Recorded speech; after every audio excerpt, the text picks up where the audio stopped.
Hello friends, welcome back to my channel. আশা করি তোমরা সবাই ভালো আছো, আমিও ভালো আছি। দেখো, প্রত্যেকটা বাবা মা কিন্তু তাদের ছেলে মেয়েদের থেকে কিছু না কিছু আশা করে, অর্থাৎ এক্সপেকটেশন। আগেকার দিনের হলে প্রত্যেক বাবা মাই বলতো ছেলে থাকলে ছেলেরা রোজগার করবে, ছেলেরা বাবা মাকে দেখবে, আর মেয়েদের কাছ থেকে সেরকম কোনো এক্সপেকটেশন থাকতো না, অর্থাৎ মেয়েদের বিয়ে দেওয়া হবে, মেয়েরা চলে যাবে। এটা আমাদের আগের জেনারেশনের কথা বলছি, ঠিক আছে? কিন্তু আমাদের জেনারেশন থেকে কিন্তু জিনিসটা চেঞ্জ হতে শুরু করে দিয়েছে। সবার হয়নি, কিছু কিছু ক্ষেত্রে হয়েছে, যেমন আমার ক্ষেত্রেই হয়েছে। আমি যখন ছোট ছিলাম তখন একরকম পরিবেশ ছিল, কিন্তু যখন আস্তে আস্তে বড় হয়েছি, আমার নিজের বাবা মার, বিশেষ করে মার মুখে শুনেছি, পড়াশোনা যখন করছিস তখন রোজগার করবি, অর্থাৎ নিজের পায়ে নিজে দাঁড়াবি, এবং কারোর কাছে যাতে হাত না পাততে হয় এইরকমভাবে নিজেকে তৈরি করবি। এইরকম একটা চিন্তাধারা ছোটবেলা থেকেই মা আমাদের মধ্যে ঢুকিয়ে দিয়েছিল, এবং সবসময়ই বলতো আমার ছেলে নেই তো কি আছে, আমার মেয়ে আমাকে দেখবে।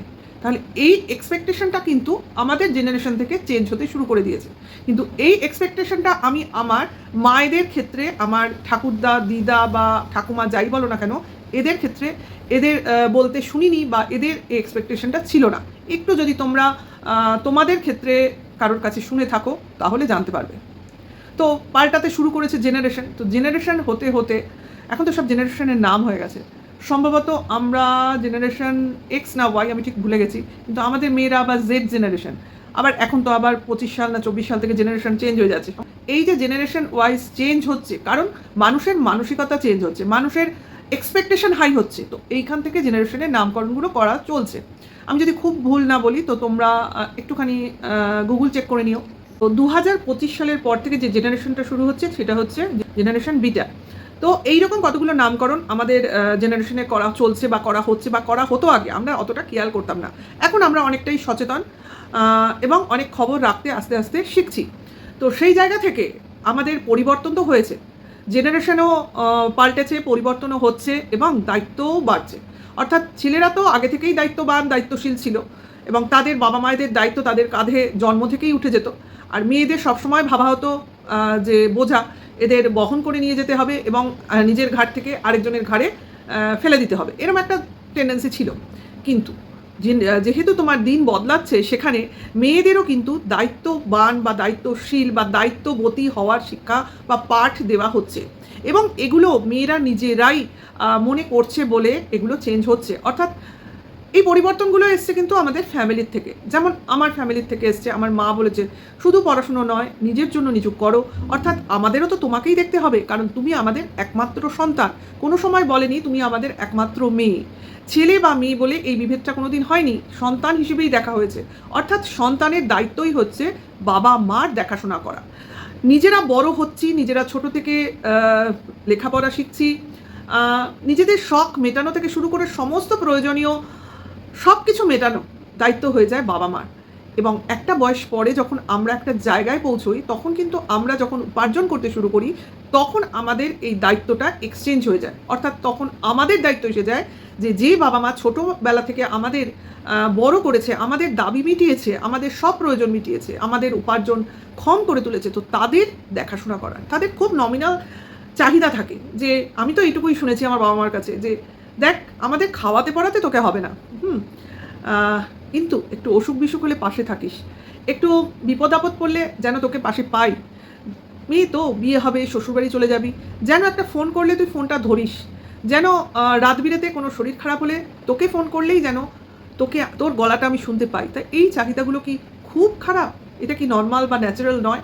তো সেই জায়গা থেকে দায়িত্ববোধ মেয়েদের মধ্যেও সঞ্চারিত হচ্ছে, এবং এই দায়িত্ববোধ মেয়েদের ছিল যখন কিনা পুরাকালে যখন তাদের বিয়ে হতো, তখন তাদের দায়িত্ববোধ তাদের ঘাড়ে চাপানো হতো। অর্থাৎ বাড়ির শ্বশুর শাশুড়ি থেকে শ্বশুরবাড়ির লোকজনের উপর তুমি মনোনিবেশ করো, তাদের উপরই তুমি দায়িত্ববতী হয়ে ওঠো, এবং তাদেরকেই দেখাশোনা করো। এবং নিজের বাবা মাকে তো তুমি ছেড়ে এসছো, তারা তো তোমায় দান করে দিয়েছে, অর্থাৎ তাদের দিকে তুমি মনোযোগ দিও না, তাহলে শ্বশুরবাড়ির উপর তুমি মনোযোগ দিতে পারবে না। যাই হোক, কিছু কিছু ক্ষেত্রে হয়তো সেই সময়েরও ছেলেরা বাবা মাকে দেখাশোনার সঙ্গে সঙ্গে বউয়ের বাবা মাকেও দেখাশোনার প্রয়োজনীয়তা মনে করতো, কিন্তু ম্যাক্সিমাম ক্ষেত্রেই করতো না। অর্থাৎ মেয়ের বাবা মারা সবসময় উপেক্ষিত হয়ে থাকতো। যাই হোক, এখন দুনিয়া বদলেছে, বাবা মার দেখাশোনা ছেলেরও যেমন কর্তব্য, মেয়েরও কর্তব্য, আবার শ্বশুর শাশুড়িকে দেখার কর্তব্য ছেলেরও যেমন মেয়েরও তেমন, অর্থাৎ বৌমারও যেমন জামাইরও তেমন। কাজে এখন কিন্তু বাবা মায়েরা দুই দিক থেকে লাভবান, যেমন ছেলে মেয়ে থাকলে বৌমা যেমন দেখবে, আবার অপরদিকে জামাইও দেখবে, আর ছেলে মেয়ে তো দেখবেই।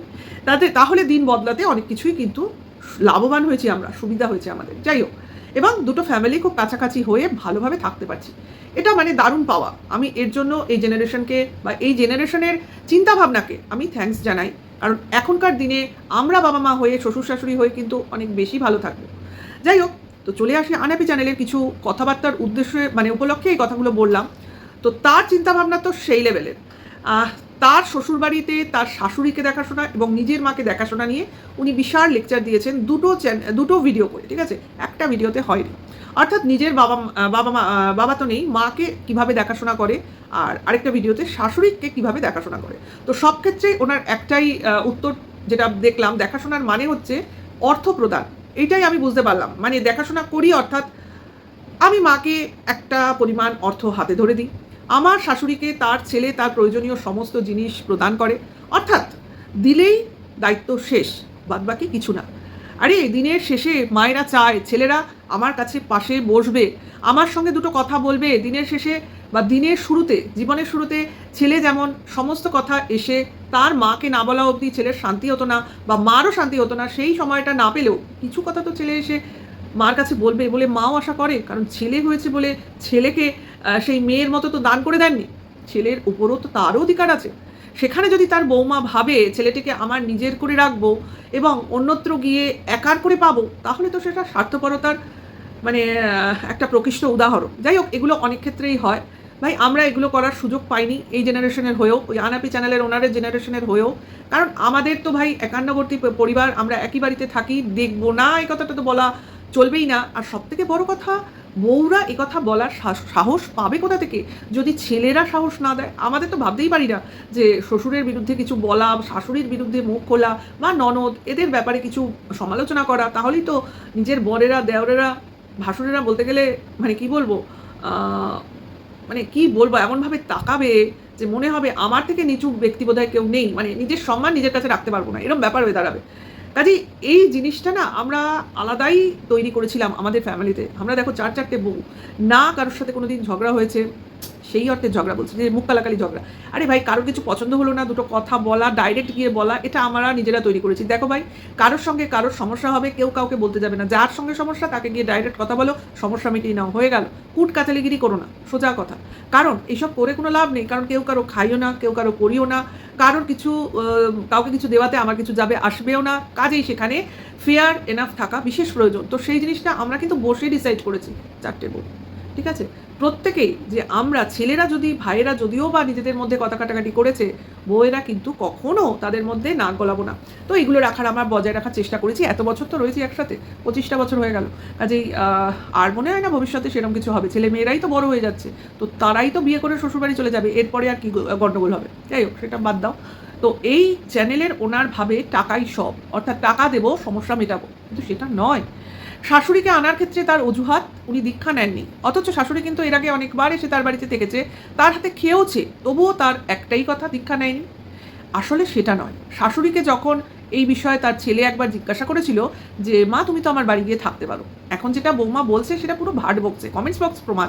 যাই হোক, থাকতে পারো, তখন শাশুড়ি বলেছিল আমি যে থাকবো গিয়ে, আমার কাজগুলো করবে কে? অর্থাৎ উনি 90 বছরের বৃদ্ধা শুনলাম, তার মানে ওনার হাঁটাচলা করার ক্ষমতা আছে, নিজের কাজ উনি নিজে করে নেন, তবু তার একটু সেবা শুশ্রূষা করার প্রয়োজন পড়ে, উনি কি খান ওনার মতো রান্না করে দেওয়ার দরকার পড়ে।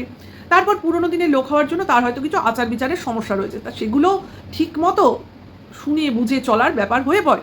তো সেইখান থেকে উনি বলেছিলেন কে করবে, তখন ছেলে বলেছিল কেন তোমার বৌমা করবে, তখন ছেলের যে মেয়ে অর্থাৎ নাতনি বলেছিল শুধু তোমার বৌমা করবে কেন, তোমার ছেলেও করবে। তার মানে এখানে কাজ নিয়ে প্রবলেম, অর্থাৎ শাশুড়ির সেবা নিয়ে প্রবলেম। বৌমার সেই সময়টুকু নেই শাশুড়ির জন্য নিয়ম নিষ্ঠা ভরে রান্না করবে, পরিষ্কার করে রান্নাবাড়ি করবে এবং শাশুড়ির যত্ন আত্তি করবে, সময় নেই। অথচ তার কিন্তু সারাদিনই বকবক করার অঢেল সময়, অথচ বলবে দীক্ষার দোহাই দেবে। তারপরে আরেকটাও দোহাই দিয়েছে, বাড়িতে নাকি মুসলিম কাজের লোক আছে, বহু বাড়িতে মুসলিম কাজের লোক আছে, আমরাও ব্রাহ্মণ বাড়ি, আমাদের বাড়িতেও মুসলিম কাজের লোক আছে, কিন্তু সেখানে তোমার উন্নত মানসিকতার প্রয়োজন হয়। কিন্তু শাশুড়িরা যারা পুরনো দিনের লোক তারা হয়তো সেটা মেনে নেবেন না, যেমন ঠাকুর ঘর, বাসনপত্র, খাবার, সেগুলো মেনে নেবেন না। তো সেটা তারা যখন ছিলেন তখন। সেই ক্ষেত্রে এই বৌমার কী করা উচিত ছিল, যে শাশুড়ি যখন থাকবে শাশুড়ির জিনিসগুলো অন্তত নিজে ধুয়ে বেঁচে দিত।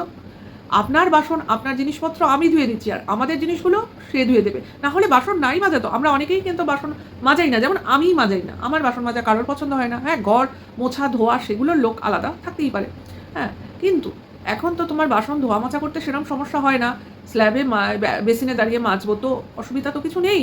এখন মাজা অনেক উন্নত, আগেকার দিনের মতো ওই ছাই কীসব ছিল না, মাটি ওসব দিয়ে বা কাঁসার থালা হলে তেঁতুল দিয়ে এইভাবে বাসন টাসন মাজতে হতো। যদিও এখন সেই কাঁসার থালাও নেই, এখন সব আমাদের কাচের প্লেট দিয়ে এসে খাওয়ার ব্যাপার, কেউ কেউ স্টিলের বাসনে খাওয়া, আমরাও খাই মাঝে মধ্যে।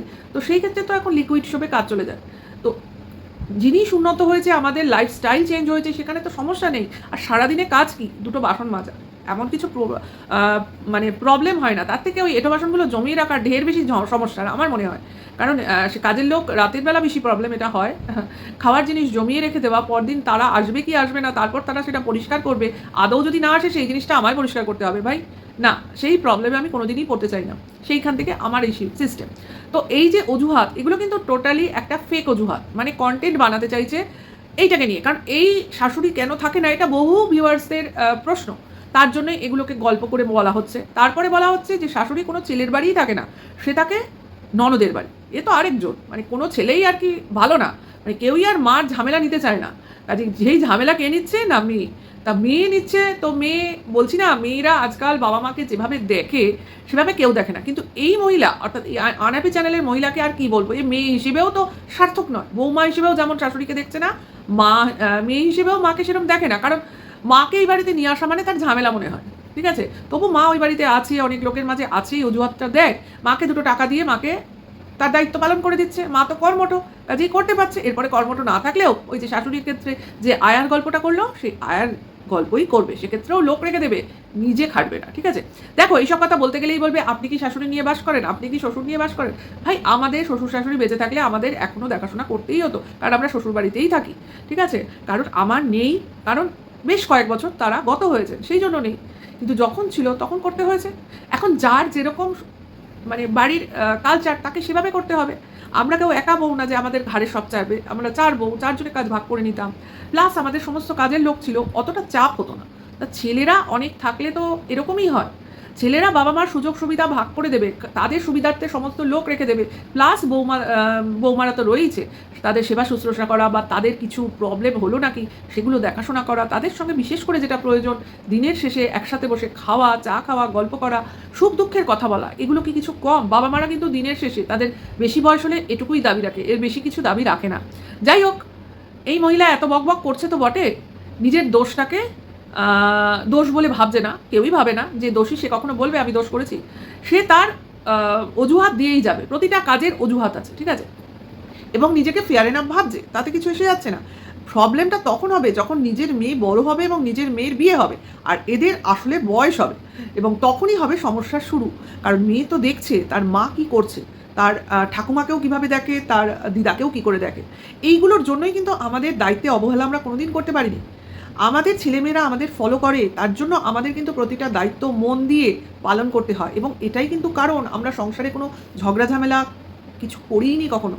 কারণ আমরা চেয়েছি আমাদের ছেলেমেয়েরা সুস্থ স্বাভাবিকভাবে বড় হোক, তাদের মধ্যে যেন হিংসা, ঝগড়া এগুলো যেন না ঢোকে। আজ আমরা যদি ঝগড়া করি, বউরা হিংসা করি একে অন্যকে দেখে, তা মেয়েরাও তো মেয়েদের নিজেদের ভাই বোনেদের মধ্যে সেই জিনিসটাই তৈরি করবে। তা এই জিনিসগুলো আমাদের মধ্যে ছিল, কেন ছিল জানি না, এবং প্রত্যেকটা বউয়ের মানসিকতা এক ছিল, এটা আমার প্লাস পয়েন্ট। যাই হোক, তো আমি এটাই মনে করব, তো আমি তো আমার মেয়েকেই শিক্ষা দিয়ে পাঠাবো যে সব একা মেয়ে বলে সে হলেও একটা বাড়িতে যখন থেকেছে, সে একটা মেয়ে নিয়ে সুবিধা নিয়ে বড় হয়, তার কাকার ছেলে মেয়ে, জ্যাঠার ছেলে মেয়ে, সব ছেলে মেয়েকেই নিজের ভাই বোন হিসেবেই দেখেছে। অর্থাৎ আমরা একই বাড়িতে থেকে কখনো একা মেয়ের দরজা কাউকে দিইনি, তো সেইভাবেই বড় হয়েছে। তা বড় সংসারে গিয়ে বা ছোট সংসারে গিয়ে যেখানেই যাক, নিজের মতো করে মানিয়ে নিতে পারবে, এই শিক্ষাটা তো তাকে দেবই। এবার তার চিন্তাভাবনা, তার সিদ্ধান্ত, সে তার বাবা মাকে কীভাবে দেখাশোনা করবে। এবং আশা করি আমরা যেটা করেছি সেখান থেকেই শিক্ষাটাও পাবে।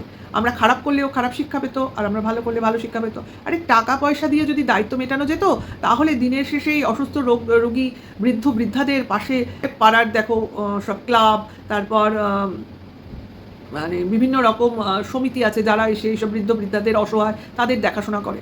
এরকম আছে, প্রচুর আছে, সংগঠন গড়ে উঠেছে যারা অসহায়, যাদের ছেলে মেয়ে বিদেশে থাকে, যাদের কেউ দেখাশোনা করে না, তাদের দেখাশোনা করার জন্য। তাহলে তাহলে এই রকম লোকদের আমাদের আর ডাকতে হবে না ভবিষ্যতে, যদি ছেলে মেয়েরা নিজেরা সচেতন হয়ে ওঠে। আর আমাদের শেষ ঠিকানা বৃদ্ধাশ্রমও হবে না, আশা করি হবে না।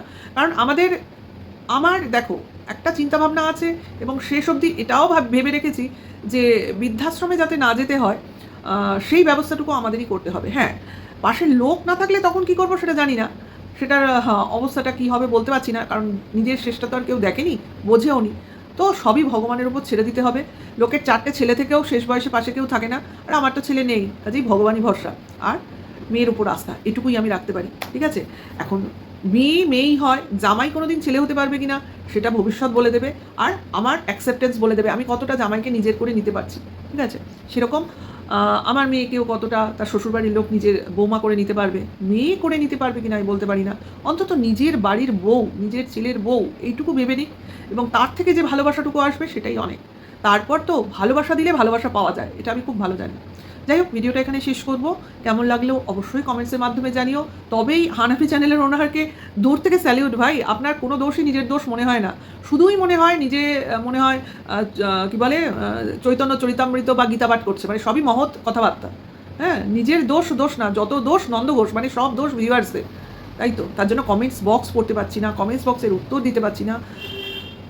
খুব ভালো কথা, যার জন্য চ্যানেল হলো সেই চ্যানেলের যে ভিত, তাদেরকে নড়িয়ে দিচ্ছি, তাদের কমেন্টসের পাত্তা দিচ্ছি না। আর আজকে আমি বলতে বসেছি আমার অনেক গল্প বলার আছে, যেগুলো বলবো, যেটা বলার জন্য পূর্বে আমার স্বামী আমাকে পারমিশন দেয়নি, তাই বলতে পারিনি, আজকে দিয়েছে তাই আমি বলতে পারছি। মানে আমার ভিউজ ডাউন, অর্থাৎ এখন স্বামী বলছে তোমার ভিউজ ডাউন, তোমার তো টাকা কম রোজগার হচ্ছে, কাজেই এইবার তুমি তোমার ভেতরে যে বানগুলো লুকিয়ে রেখেছো, মানে বাক্য বান, সেইগুলো এবার তুমি তোমার ঝুলি থেকে বার করতে থাকো, অর্থাৎ সেগুলো শোনার জন্য তো লোক ভিড় করবে অ্যাটলিস্ট, তো সেখান থেকে কিছু ইনকাম তো হবে।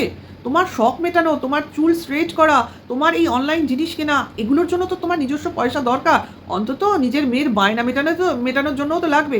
বিশেষ করে বাড়িতে এখন কাজ চলছে, কাজে খরচা তো আছে, ওদিকে দুটো মায়ের খরচ টানা, এটাও কি কম জিনিস, নিজের মুখে স্বীকার করেছে। তাহলে টাটা, আর বেশি বকছি না, নেক্সট ভিডিওতে খুব তাড়াতাড়ি আবার দেখা হবে। বাই।